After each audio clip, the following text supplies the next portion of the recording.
Hello students, welcome to RNM academy channel. Students, બહુ લાંબા સમય પછી આપણું જે પહેલું ચેપ્ટર હતું નિશ્ચાયક અને વિધેય, determinant and function, A chapter પૂરું થયેલું છે અને આજથી હું નવું ચેપ્ટર સ્ટાર્ટ કરી રહ્યો છું. ચેપ્ટરનું નામ છે ત્રિકોણમિતિ, ટ્રિગોનોમેટ્રી.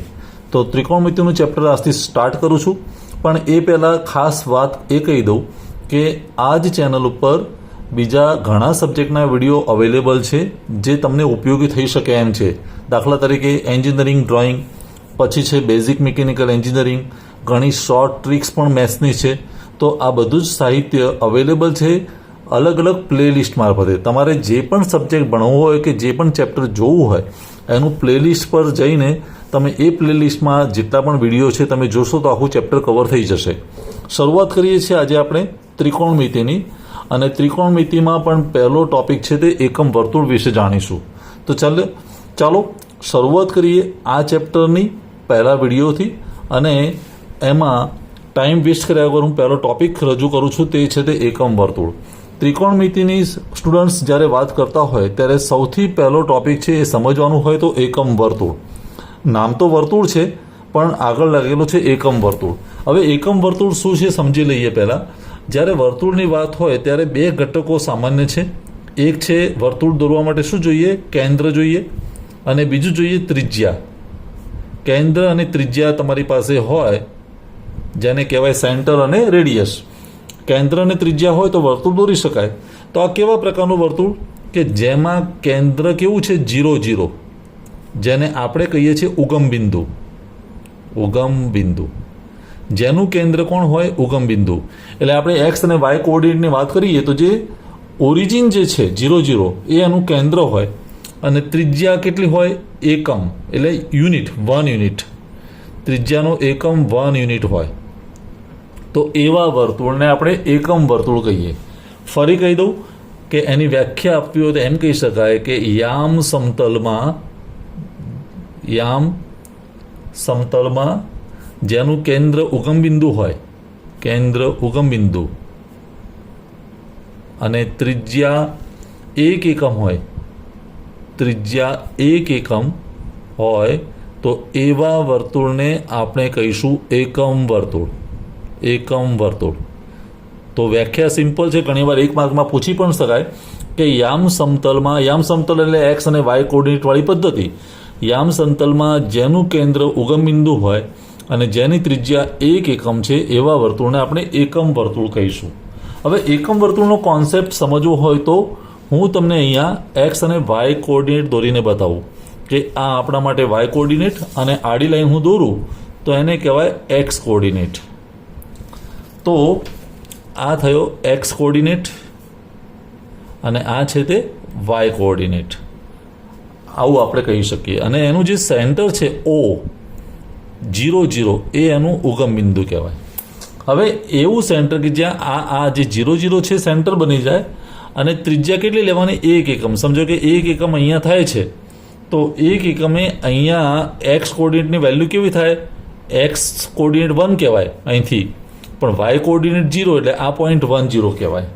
એવી રીતે 1 એકમ આ બાજુ લખવા જઈએ તો શું થાય? -1, અને વાય કોઓર્ડિનેટ તો 0, વાય એક્સની વેલ્યુ 0 થાય. એવી રીતે અહીંયા તમે વિચારો તો એક્સ કોઓર્ડિનેટની વેલ્યુ 0, પણ વાય કોઓર્ડિનેટ કેવો? +1, એટલે 0, 1. અને અહીંયા તમે જુઓ તો એક્સ કોઓર્ડિનેટ 0 પણ વાય કોઓર્ડિનેટની વેલ્યુ -1 હોય.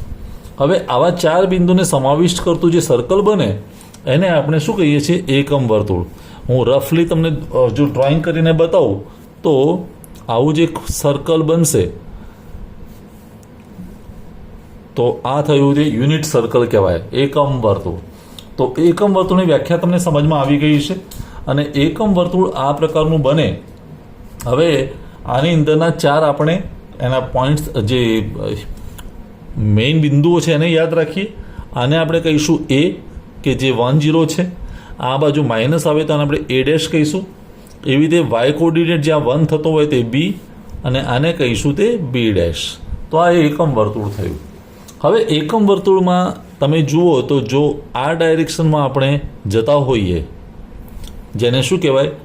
Anti clockwise. તો એન્ટી ક્લોકવાઇઝ ડાયરેક્શનમાં જઈએ તો ખૂણો ધીરે ધીરે વધે. અહીંયાથી ખૂણાની શરૂઆત થાય. સમજો કે અહીંયા સુધી આવે તો આ ખૂણો કેટલો થયો? 30 ડિગ્રી. પછી અહીંયા જઈએ તો 60 ડિગ્રી. તો ધીરે ધીરે ખૂણો વધતો જાય. પછી અહીંયા 90 ડિગ્રી થાય, અહીંયા 120 થાય, 150, 180 ડિગ્રી. પછી અહીંયા આવે તો 270 ડિગ્રી થાય અને અહીંયા આખું સર્કલ પૂરું થાય તો 360 ડિગ્રી. તો આ ડાયરેક્શનમાં જ્યારે ખૂણાનું માપ લેતા હોય તો એ આપણા માટે પોઝિટિવ કહેવાય, ધન છે. એ ખૂણાની વેલ્યુ કેવી છે? પોઝિટિવ. પણ તમે જો આ ડાયરેક્શનમાં ખૂણો માપો છો, ક્લોકવાઇઝ ડાયરેક્શન, તો એ ખૂણાની સંજ્ઞા ઋણ આવશે. એ કેવી છે? નેગેટિવ. તો ખૂણો નેગેટિવ રીતે મપાશે. -30, -60, -90, -120, -150, -180 એ રીતે. તો જો તમે એન્ટી ક્લોકવાઇઝમાં જતા હોય તો પોઝિટિવ થાય વેલ્યુ અને આ બાજુ આવે તો નેગેટિવ થાય. આટલી વસ્તુ યાદ રાખીશું. તો આ થઈ તે એકમ વર્તુળની વાત થઈ. એકમ વર્તુળના તમે બિંદુઓ પણ જોઈ શકો છો. ખૂણાને હું બે રીતે માપી શકું. અંશમાં કહેતો હોય તો અંશમાં આપણે જે કહ્યું તે 30 ડિગ્રી, 60 ડિગ્રી, 90 ડિગ્રી આવી વાત થઈ. ખૂણાને હું રેડિયનમાં પણ કહી શકું. ખૂણાને માપવા માટેની બીજી પદ્ધતિ કઈ છે? રેડિયન. હવે 30 ડિગ્રી એટલે એને કહેવું હોય તો π/6 કહેવાય. π/6. પછી 60 ડિગ્રી આવે તો π/3. પછી અહીંયા 90 ડિગ્રી આવે તો π/2. પાય એટલે 180. તો 180થી 6 ભાગો તો 30 ડિગ્રી, 180 ભાગ્યા 3 એટલે 60. તો ખૂણાને આપણે અંશ કે રેડિયન બંને રીતે માપી શકીએ છીએ. તો અહીં હાલનો જે શરૂઆતનો ટોપિક છે એમાં તમને એકમ વર્તુળનો ખ્યાલ આવી ગયો હશે. 0 બિંદુ, એકમ વર્તુળ કઈ રીતે બન્યું તે ખ્યાલ હશે. 0 એનું સેન્ટર છે અને 1 યુનિટ જેટલી જે રેડિયસ લઈએ તો એકમ વર્તુળ થયું. ચાલો થોડું આગળ ચર્ચા કરીએ અંશ અને રેડિયનની. તો સ્ટુડન્ટ્સ, અહીંયા મારે વાત કરવી છે એકમ વર્તુળમાં મપાતા ખૂણાનું માપ. તો ખૂણાને આપણે બે રીતે માપી શકીએ. એક છે તે અંશની રીતે અને બીજું છે તે રેડિયનની રીતે. રેડિયન. હવે અંશ અને રેડિયન, અંશ જેને આપણે ઇંગ્લિશમાં કહીએ છીએ ડિગ્રી, કેટલા ડિગ્રી ખૂણો છે તે ડિગ્રી, અને આ તો આપણે રેડિયન કહીએ છીએ ઇંગ્લિશમાં. હવે અંશ જે છે જેને હું આ રીતે બતાવું છું કે 30 ડિગ્રી, તો ઉપર એક 0 કરીએ ડિગ્રી સેલ્સિયસની જેમ, તો અહીંયા 30 ડિગ્રી, 60 ડિગ્રી. અંશનો જે 60મો ભાગ છે, જેને અંશને હું 60 વડે ભાગી નાખું તો એ પછી જે માપ મળશે એને કહીશું મિનિટ. અને એને પણ ફરી 60 વડે ભાગીએ તો જે મળશે તે સેકન્ડ. મિનિટ જેને આપણે ગુજરાતીમાં કહીએ છીએ કળા, અને સેકન્ડને આપણે કહીએ છીએ વિકળા. કળા અને વિકળા. એટલે કોઈ ખૂણાને એક્ઝેક્ટ માપવો હોય, સમજો કે મારે આ રીતે હું લખતો હોઉં કે 29 ડિગ્રી, 12 મિનિટ અને 24 સેકન્ડ, તો ખૂણાને આપણે પ્રિસાઇઝલી આ રીતે બતાવી શકીએ. 29 ડિગ્રી, પછી 12 મિનિટ અને 24 સેકન્ડ. તો સ્ટુડન્ટ્સ, અહીંયા તમે જોયું છે ખૂણાને પ્રિસાઇઝલી એકદમ એક્યુરેટલી બતાવી શકાય મિનિટ અને સેકન્ડમાં. હવે ખૂણા ઉપરથી વાત નીકળી છે તો ખૂણાનું કન્વર્ઝન થઈ શકે. અંશમાંથી હું રેડિયનમાં ફેરવી શકું અને રેડિયનમાંથી હું એને અંશમાં ફેરવી શકું. કેવા પ્રકારનો ખૂણાનો પ્રશ્ન આપેલો છે? તો ખૂણો જો અંશમાં આપેલો હોય અને એને મારે રેડિયનમાં કન્વર્ટ કરવો હોય તો શું કરવું એ સમજી લઈએ. અને રેડિયનમાં હોય અને એને અંશમાં કન્વર્ટ કરવું હોય તો શું કરવું એ સમજી લઈએ. જો અંશમાં ખૂણો આપેલો હોય અને એને રેડિયનમાં કન્વર્ટ કરવો હોય તો મેથડ સમજી લો. જે ખૂણો છે એ અંશ લખી દો અને ગુણ્યા π/180 કરી નાખો. અને જો રેડિયનમાંથી અંશમાં ફેરવવું હોય તો પહેલાં તો રેડિયન લખો અને ગુણ્યા 180/π કરી દો. આ બે બાબતો તમારે યાદ રાખવી પડશે. અંશમાંથી રેડિયનમાં કરો તો જે અંશ છે એને π/180, ટૂંકમાં રેડિયનમાં કરવું હોય તો પાય ઉપર આવવા જોઈએ અને અંશમાં કરવું હોય તો પાય નીચે આવવા જોઈએ. આટલું યાદ રાખજો. ચાલો એક બે પ્રશ્નો લઈએ એટલે તમને સમજમાં આવી જશે કે અંશમાંથી રેડિયનમાં કેવી રીતે કન્વર્ટ કરી શકાય અને રેડિયનને અંશમાં કેવી રીતે કન્વર્ટ કરી શકાય.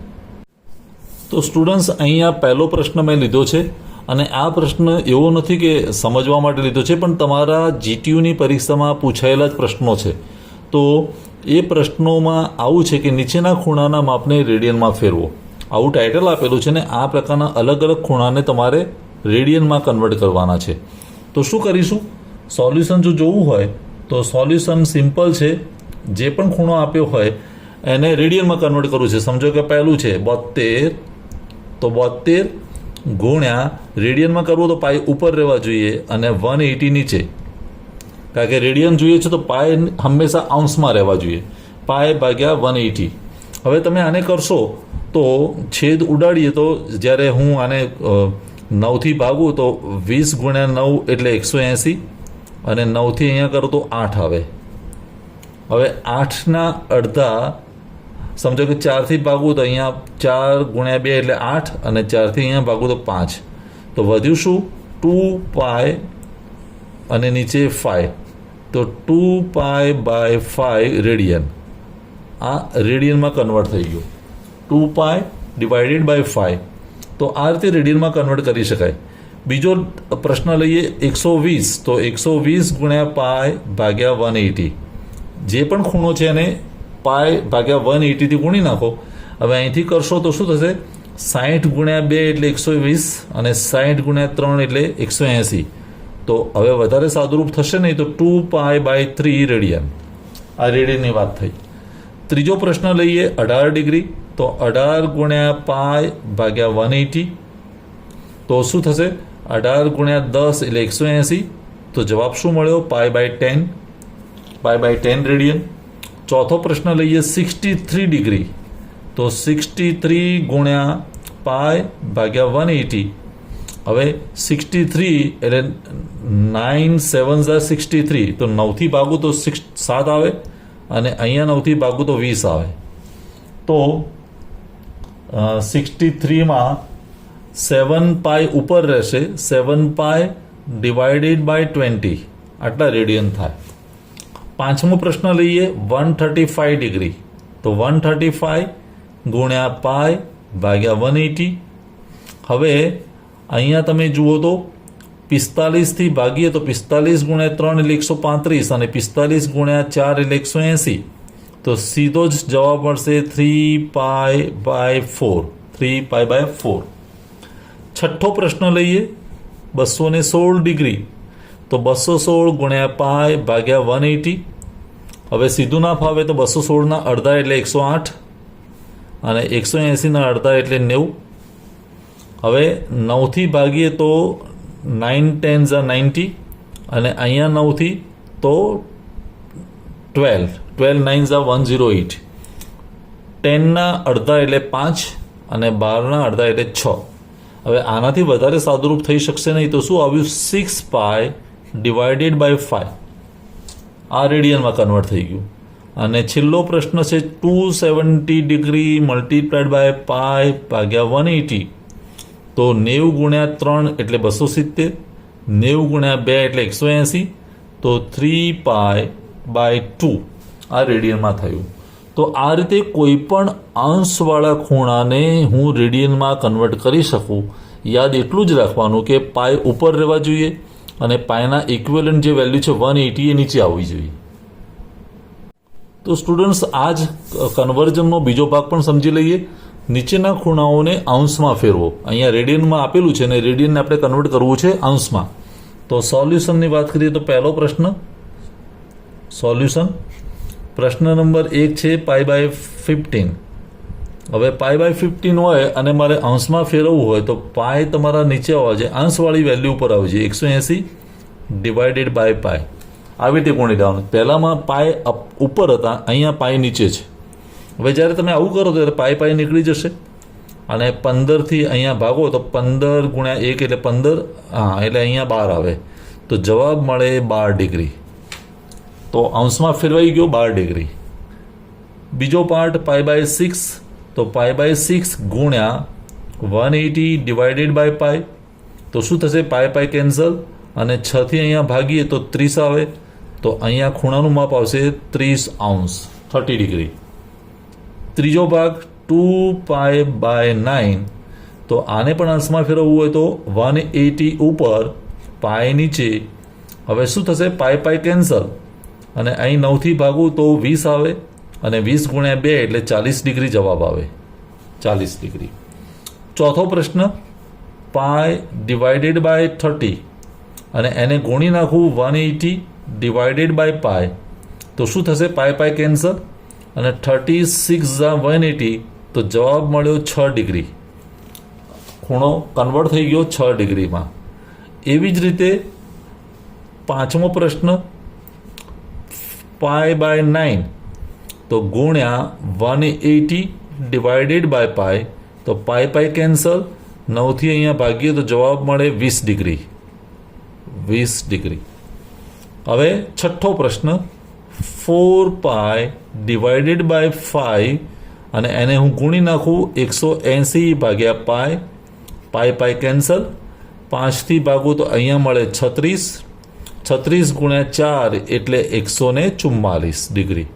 ખૂણાનું માપ આવે 144 ડિગ્રી. અને સાતમો પ્રશ્ન છે 4π/9 ગુણ્યા 180 ડિવાઇડેડ બાય પાય, તો પાય કેન્સલ, 9થી ભાગીએ તો અહીં આવે 20 અને 20 ગુણ્યા 4 એટલે 80 ડિગ્રી, તો 80 ડિગ્રી. તો સ્ટુડન્ટ્સ, આજનો વિડીયો થોડોક લાંબો થઈ ગયો, શરૂઆત છે, પહેલું જ વિડીયો છે. તો સૌ પ્રથમ આપણે સમજ્યા એકમ વર્તુળ કોને કહેવાય તે. એકમ વર્તુળમાં જેનું સેન્ટર છે 0 0 અને ત્રિજ્યા એની રેડિયસ છે તે 1 યુનિટ છે, એવાને આપણે એકમ વર્તુળ કહીએ. અને પછી એકમ વર્તુળ પર મપાતા ખૂણા જો એન્ટી ક્લોકવાઇઝ હોય તો પોઝિટિવ હોય અને ક્લોકવાઇઝ હોય તો નેગેટિવ હોય, એક આપણે ખબર રાખીશું. અને ખૂણાને અંશમાંથી રેડિયનમાં કઈ રીતે કરી શકાય અને રેડિયનમાંથી અંશમાં કઈ રીતે કરી શકાય આપણે સમજી લીધું. અંશમાંથી રેડિયનમાં કરવો હોય તો પાય ઉપર રહેવો જોઈએ, રેડિયનમાંથી અંશમાં કરો તો પાય નીચે રહેવો જોઈએ. અને આજનો વિડીયો તમને બિલકુલ સરસ રીતે સમજાઈ ગયો હશે. કોઈ ડાઉટ હોય, ક્વેરી હોય તો કોમેન્ટ સેક્શનમાં મને જરૂર બતાવજો. ફરી મળીશું નેક્સ્ટ વિડીયોમાં નવા टॉपिक साथ. Thank you for watching. Thank you very much. अगर आपको ये वीडियो पसंद आया है और आप मेरी चैनल पर नए हैं तो प्लीज मेरे चैनल को लाइक कीजिए, शेयर कीजिए और सब्सक्राइब जरूर कीजिए. Thank you very much.